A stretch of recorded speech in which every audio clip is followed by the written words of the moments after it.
You are listening to Balloon Killers. I'm your host, Chrissy Riley, and each episode I'll be talking to someone from the world of cowboy mounted shooting, which is one of the most exciting and fastest growing equestrian sports. Hold on to your hats because it's going to get Western.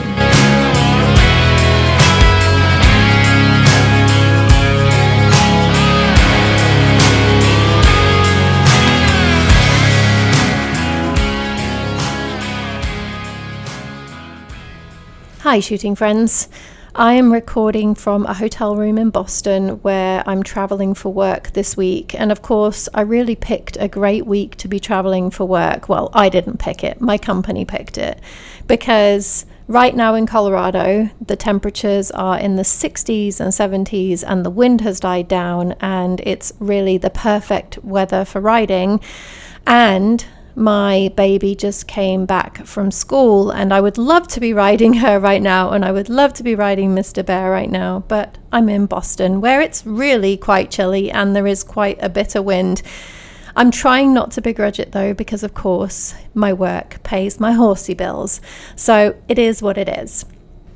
This past weekend, we competed in Castle Rock, Colorado at the Colorado Mounted Thunder Shoot. And let me tell you, the difference, because of the clinic that I did with Dee, Matt, and Jesse, the difference was really significant. And a lot of people commented on it because Mr. Bear was a lot more forward going. Our raw times increased significantly. Or decreased, I should say, actually. And he also just seemed to know his job a lot more. He was changing leads a lot more fluidly. I'd say about 60% of the time, but that's a significant improvement. And I was a lot stronger on my balloons. I was also a lot more focused and hunting balloon to balloon through the pattern. And I think I let him go a lot more. I put my hand down and let him have his head, which of course helped to improve our times. Something that I really need to work on still is that Mr. Bear is very herd bound. And of course, this isn't an issue that has come about overnight. It's something that's been growing over the past few months. And each time I take him to a shoot or a shooting clinic where there's other horses, this issue seems to show itself in different ways.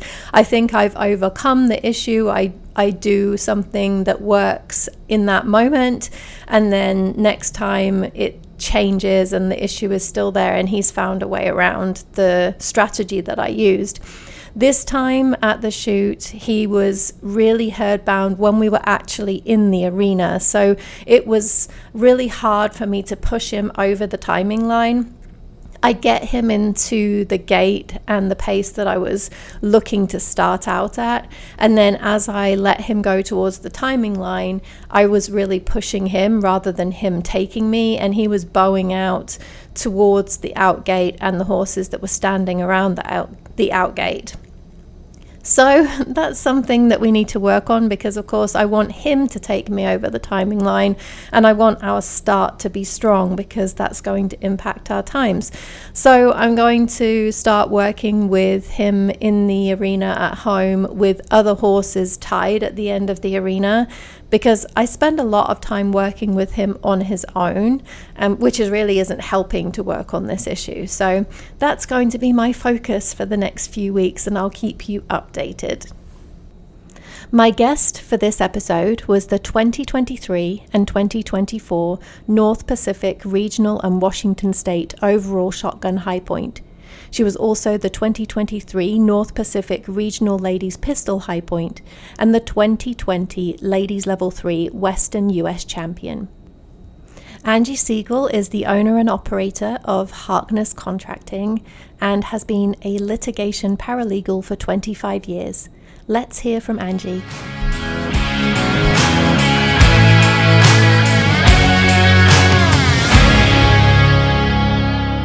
I haven't had anyone on the podcast from your region, I don't think. So tell us about your region and the clubs in your region and your club.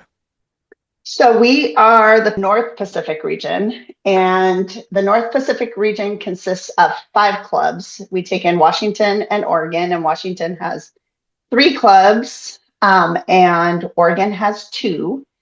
And we put on probably a combined of somewhere between 8 and 12 shoots a year. I think we have 10 shoots currently scheduled for this season. And our region works extremely well together. We try to coordinate, because the weather's a factor around here. We don't get to shoot year round like Arizona does. So our shooting season's basically, April or May, depending on how the weather starts, till September. And so rather than trying to pack shoots in every weekend, we try and do a couple a month and spread them out over those 5 months or whatever it may be. And so we find that people attend shoots if they're not obviously compacted on top of each other weekend after weekend. And so a few years ago, we kind of all got together, the clubs, representatives of the clubs got together and kind of talked about the schedule and picked our schedule accordingly, what was going to work for the facilities. And so there were things that we had to take into consideration, but we worked super well together, super encouraging and supportive of one another. And I think we've just got a really good thing going on up here. And we are way up in the tippy top corner of the country. So we're kind of in our own little world up here.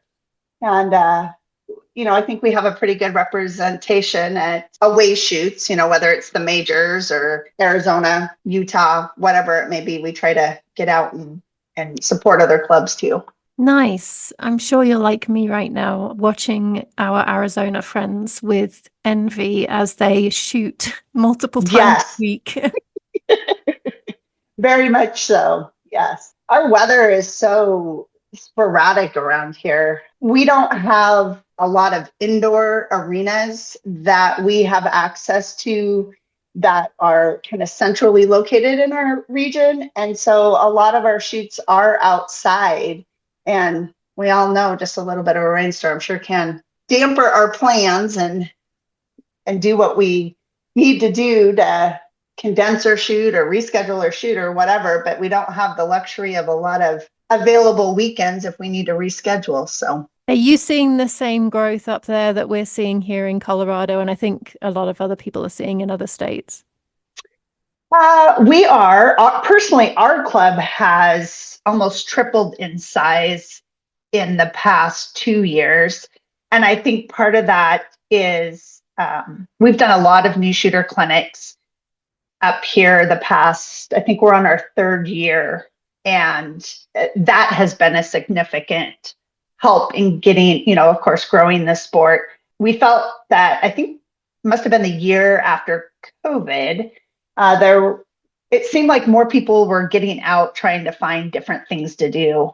And so we kind of took advantage of that and started doing these clinics, which have been great for our club and great for growing the sport. And the other thing that we've done, I think that has helped grow the sport in our area is doing demonstrations at different horse events, whether it's a rodeo or a horse expo, just getting out in the public, because it's not a sport that's super well advertised, but it's definitely catches the spectator's eye when they do see it. And, I think that if there's follow-up to like a demonstration that's done, whether it's social media or information in that area, that we have had people actually seek us out after doing demonstrations, wanting to know more about the sport and wanting to get involved in it. So how long have you been mounted shooting and how did you get into the sport? So I had never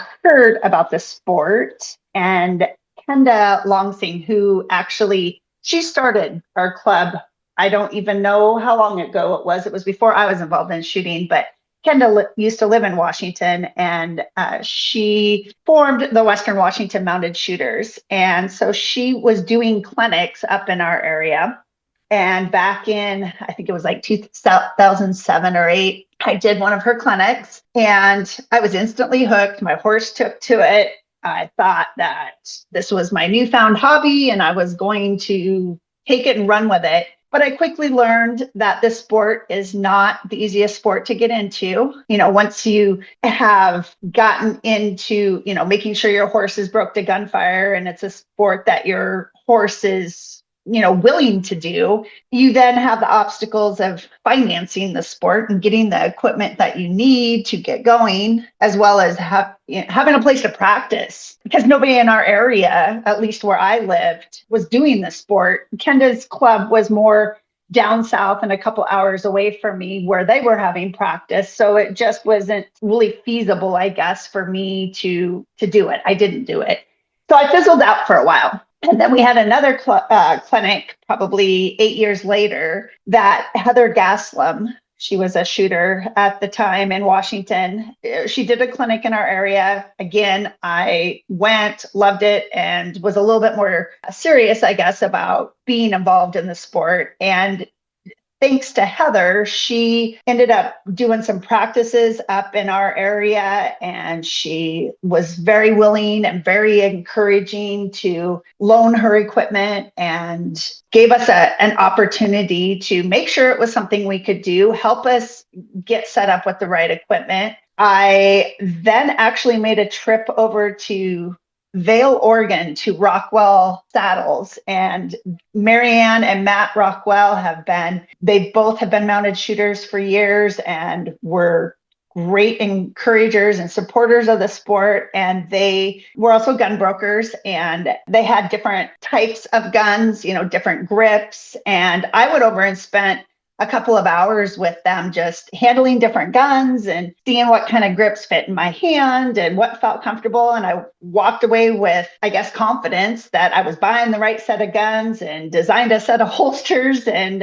went back home and they shipped them to me when it was all done. And then I kind of just took it and ran with it, and had some great support in our club. Got involved at that point with Western Washington Mounted Shooters, and the people that were in the club at the time were wealth of knowledge and encouraging. And so that's how I got my start. Nice. And it's funny you should talk about Rockwell.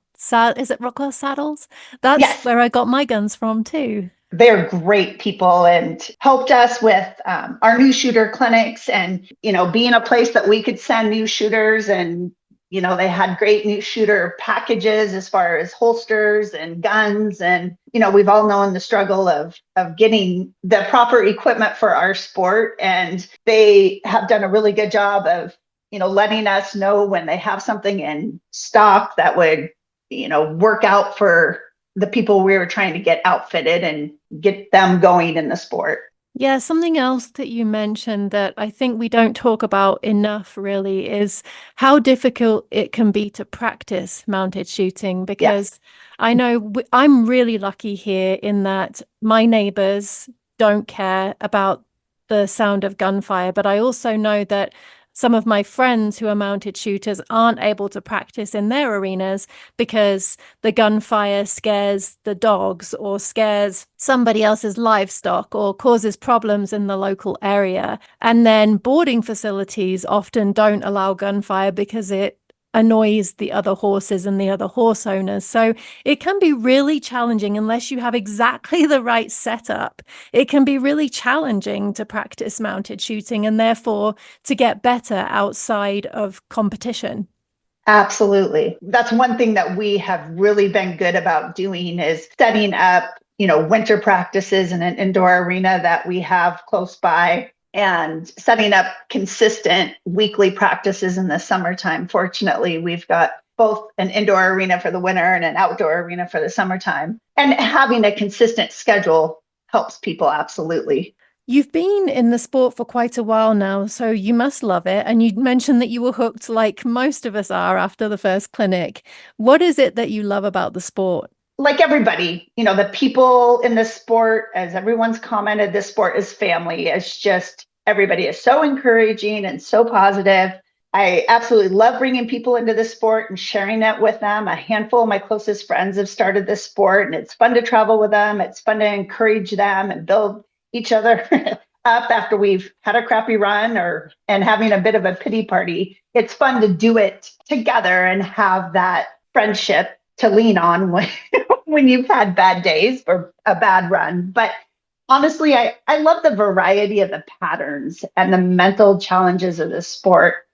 As frustrating as it can be, sometimes it pushes me physically and mentally, and it can be so very rewarding. And that's what I push for. It's a very humbling sport. My husband, who also shoots, he traveled with me for a couple of years when I first started, and he was sitting in the stands and cheering me on. But after a couple of years of doing that, he decided there's no way he was sitting in the stands any longer, and he was going to start competing, and he was going to come out with guns ablaze and then kick everyone's hiney. He knew how to ride a horse and he knew how to shoot well, and he learned real quick that's not exactly all it takes. Putting together riding and shooting together is a very humbling challenge. So I love that, it's something we can do together. I love being able to travel and seeing all the different places, the road trips we've gone on. And I think those are my favorite things about the sport.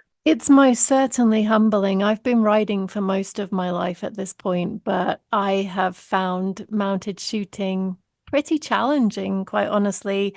And you're right, it does look like it should be so easy. And I think a lot of people look at the sport and think, oh yeah, I can do that. I can ride a horse, so I can ride that pattern and shoot the guns. But putting all of it together and doing it well and having the right horse or training your horse to do it well, it really all has to come together for it to work effectively. It sure does. But when it comes together, man, it's so awesome. Oh, yeah. Yes, it is. What is your day job and how does that work either with or against your passion for mounted shooting?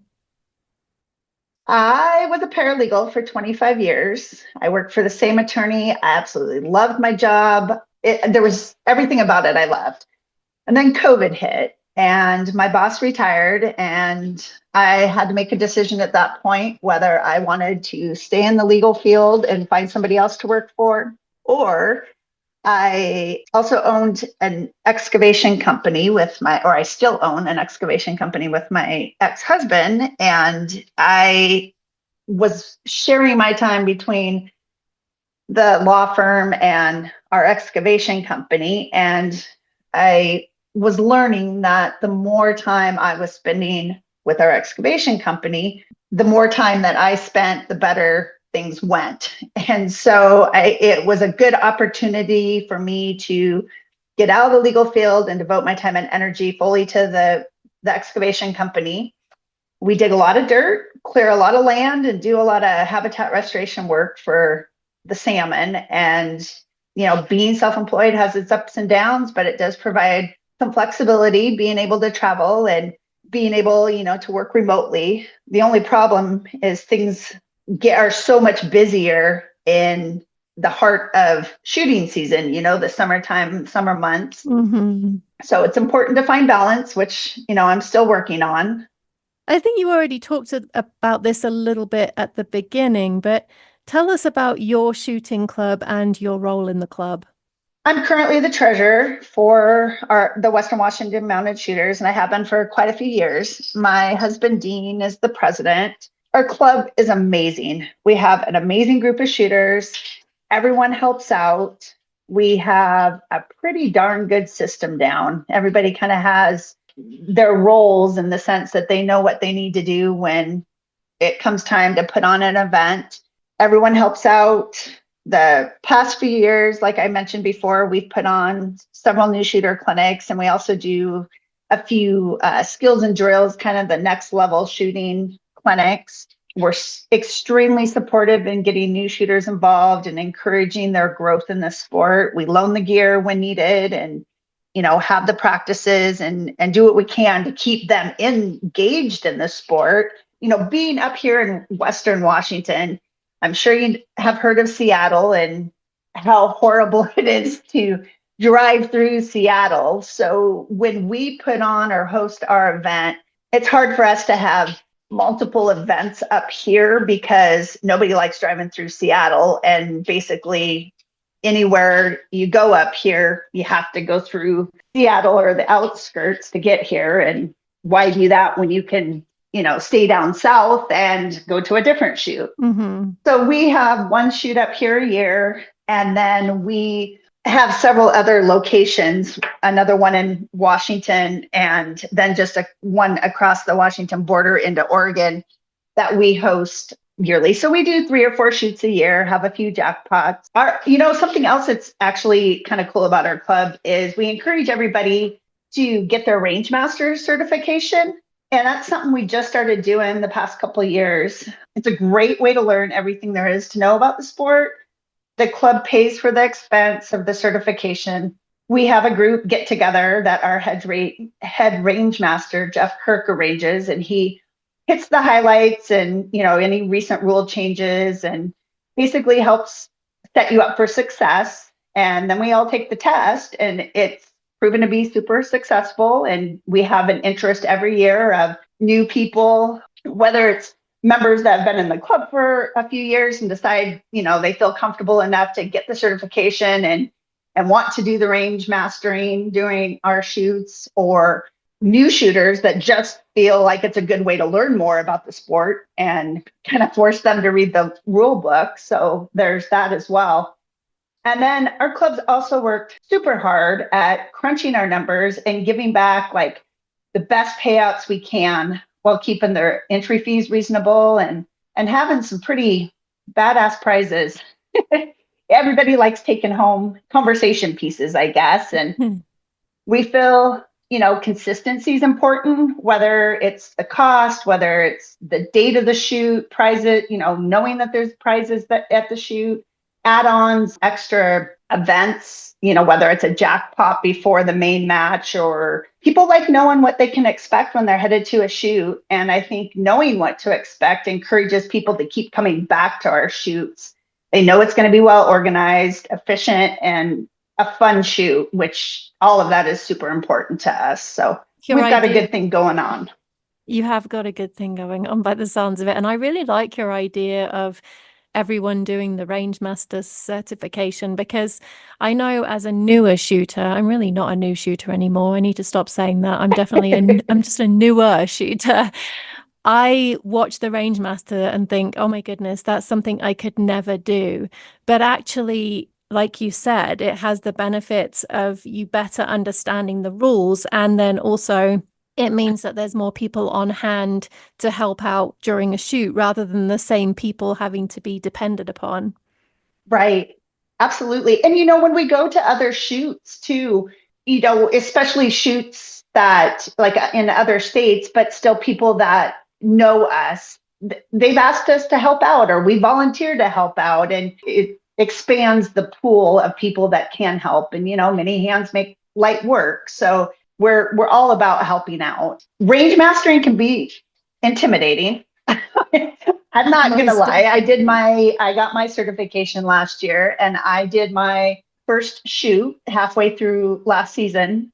And I, of course, had a situation that I've never seen before, and I had to make a call. And fortunately, it was a shoot that, you make the call, but then you can go back and talk about it later, why I made that call. This is why I thought how I interpreted the rules.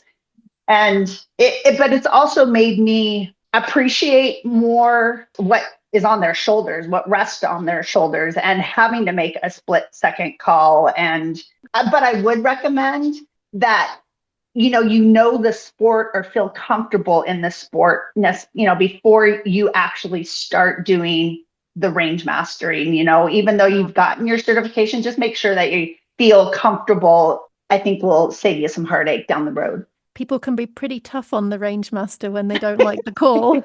Yes. I know that you probably don't miss any of your own club shoots, but what's the one shoot outside of your club that you don't miss each year? Well, I love high energy shoots. I spent 25 years on a professional rodeo drill team. And so I love being in the arena, racing around at top speeds, hearing the crowds roar, music pumping. I love the adrenaline rush. So of course it's hard to beat the high energy that you get at Vegas. I know that's a lot of people's favorite shoot. Mm-hmm. I appreciate what CMSA is doing at their majors and growing the showcase. I love that. I love that there is more opportunity for people to make the showcase. And I hope to see, see that continue to grow. Outside of Vegas, I love going to events that have arenas that are consistently good ground, well ran, good locations. And so outside of the Pacific Northwest, my favorite shoot is probably the Heber City shoots in Utah. It's put on by a great group of people. It's a fun environment. It's a wonderful facility. It's a great town. And I think that's my favorite. Wait, the Spearfish shoots back in South Dakota were also super fun. And I missed those. The Lantis family had hosted those and they did a fantastic job hosting those shoots. And I missed those, but they haven't done those for several years. Someone else mentioned Heber City recently as well. So I was planning on going to that one last year and ended up not going. But now I think I need to add this to my list because that's 2 tallies for that shoot. You won't be disappointed. What's your favorite pattern and why? And what tips do you have for running it? Depends on which horse I'm riding, but my favorite are flowy patterns, not the herky jerky patterns that you're racing back and forth across the arena on. That they're not just running patterns. I enjoy kind of more of a technical pattern. Mm-hmm. I really enjoy, I think it's pattern 62. It has a little bit of everything in it. It has, I think, 3 barrels. You kind of have to serpentine through them a little bit. And it doesn't have an actual rundown barrel next to the rundown balloons. So that one, and I also really enjoy, it's one of the newer patterns. I think it's the last pattern in the pattern book, 89, for the same reason, but it also includes some fast shooting. So it's a little bit different. But my tip for that running that pattern is don't holster your gun after your 3rd shot before you run the barrel. That barrel is not a rundown barrel. I did that last year and it has kind of haunted me. So but I do really enjoy running that pattern. It's a fun pattern. Your tip is learn from experience. I see that you've had a lot of wins from the list of wins that you sent me, but what's your favorite win? What's the win that you're most proud of and why? Well, I guess need to tell you a little bit about kind of a quick summary of background with my horse that I compete on. She had a significant injury probably about 10 years ago, and she was out. She got the injury at Worlds, and it took her a couple of years to come back. She made a full comeback. And then for probably the next couple of years of riding her, it was in my head. I had a really tough time coming back from her injury. Like, she was fine, but I was worried about literally every step she took. And so I was more focused on her and not my shooting. So we struggled for a little bit with that. And then I finally kind of got my head back in the game, and we ended I think it was our 2019 season strong. We went into 2020 well. I had a pretty big win in 2020 at the Western Championship. And then right before our shooting season in 2021, Moxie, it was a freak accident. I turned her out to the pasture and she went running across the pasture and hit a rock just right and fractured her coffin bone.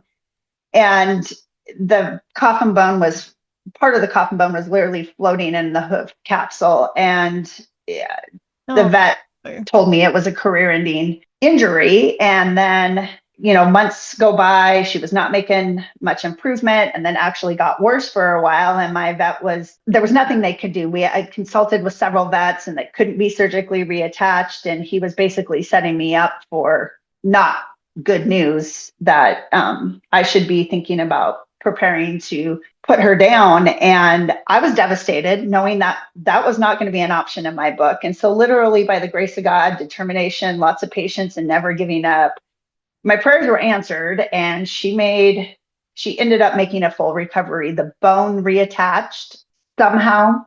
My vet was in disbelief. And if he didn't have x-rays to prove it, he probably wouldn't have believed it. Hmm. So it took over 2 years for her to make a full recovery, but she did.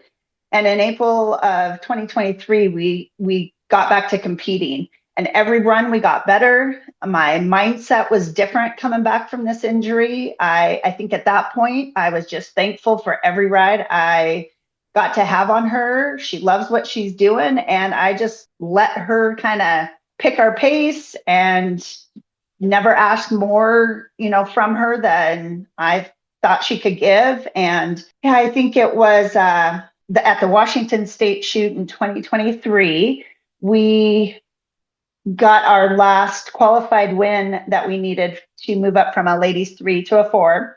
And that was huge for me. It I guess symbolized so much in overcoming the physical and mental challenges that I had faced with her and her injuries, and had been struggling basically for 6 years.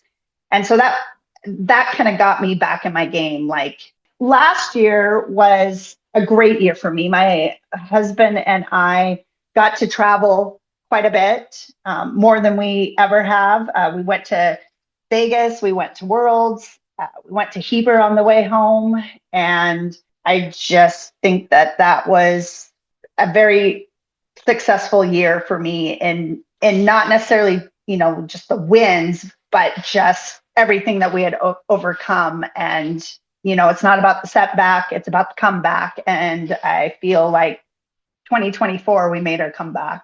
Congratulations. Thank you. That's quite the story.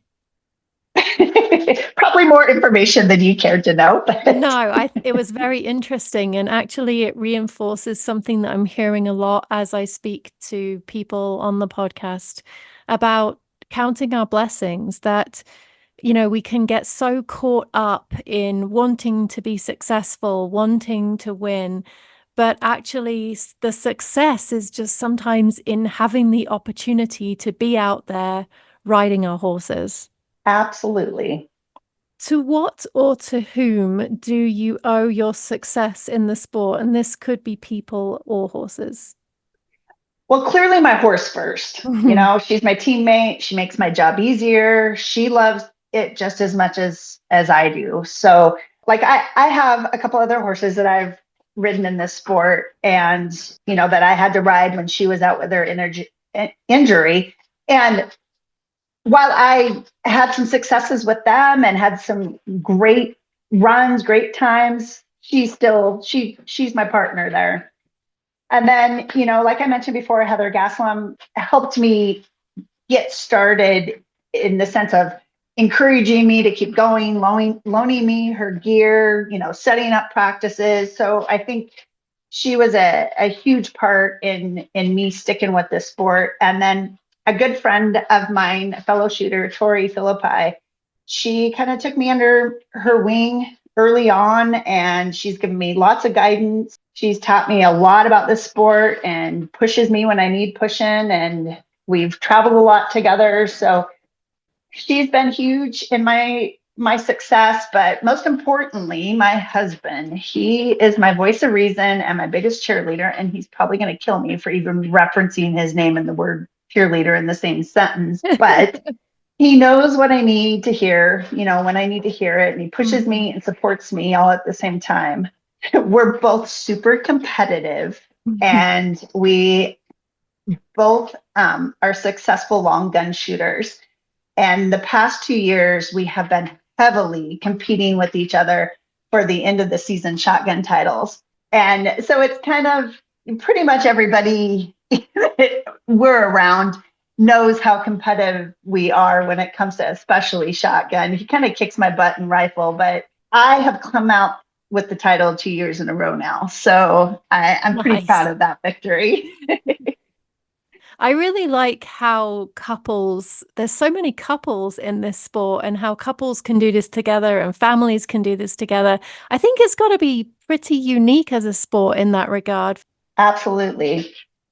Well, you've already told us that you own an excavation company and that you were a paralegal. But what's another little known fact about you that the mounted shooting community might not know?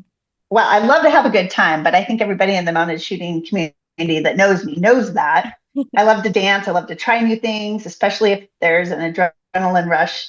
I love roller coasters, even though I'm terrified of heights. It's just that whole adrenaline thing. I have jumped out of a plane before, maybe actually rolled out of a plane versus jumping is a better term. But something that's probably a little known fact that not very many people know is I have a third kidney. Oh, wow. So that's different, but that's me. You take the prize for the most unique little known fact. That's what I was striving for. What advice would you give to a newer shooter? Something that I've kind of seen doing these new shooter clinics, we have encouraged, I mentioned Rockwell Saddles earlier about getting them, helping us with the new shooter packages, holsters, guns. And I saw a lot of shooters a few years ago purchase guns because they were the guns that were available. And I think that's probably still the case, maybe not as difficult of a situation as it was a few years ago. But I would suggest being a little patient and spending the money on getting good guns, even if it means borrowing some, until you can find the right set. But if you are a new shooter and you're starting out and your guns are giving you fits, it's so frustrating, because you can't be successful because you're fighting with your guns, or they're breaking, or you're missing shots, or they're not firing.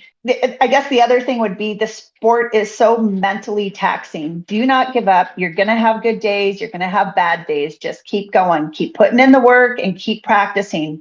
Pick small goals to work on, not everything at once. It's much easier to accomplish the smaller goals, grow your confidence, and then you can see success, and then maybe start putting some bigger goals in front of you. 1% is all you need to see improvement.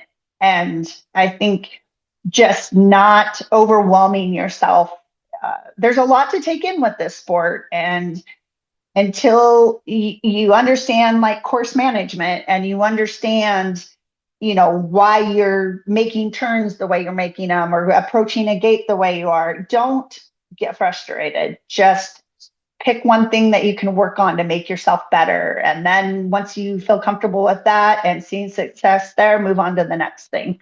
To that point, I think one thing that I've seen is sort of related to what we were talking about earlier, actually, that people watch the sport and they think it's easier than it actually is. And that's what often causes them to hit frustration early on, because they think they're going to be really good at it from the get-go. And actually they realize pretty quickly that it is challenging and it's going to take time. Yes. What are you looking forward to this year? Well, I crossed over to the senior division this year. And let me tell you, that was a struggle. It was a huge struggle. I went to Worlds this year as a ladies 4, and I had to commit the day after Worlds, since we were headed to Heber the following weekend, whether I was going to move over to the senior division. And I made the commitment. So I'm excited to be running with a new group of ladies and pushing myself to make it to those senior incentives. Congratulations. Thank you. Thank you so much, Angie. It's been such a pleasure talking to you. And it's been really interesting to hear about a club from a part of the country that I really haven't heard much about in mounted shooting. My absolute pleasure. I appreciate you inviting me to do this, and happy to invite you all to come up to Western Washington someday. It is beautiful up here. It's absolutely beautiful.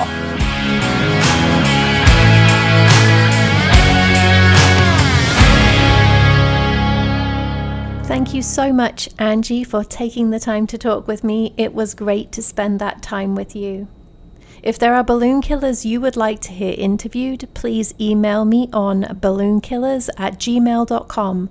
That's balloonkillers, all one word, @gmail.com.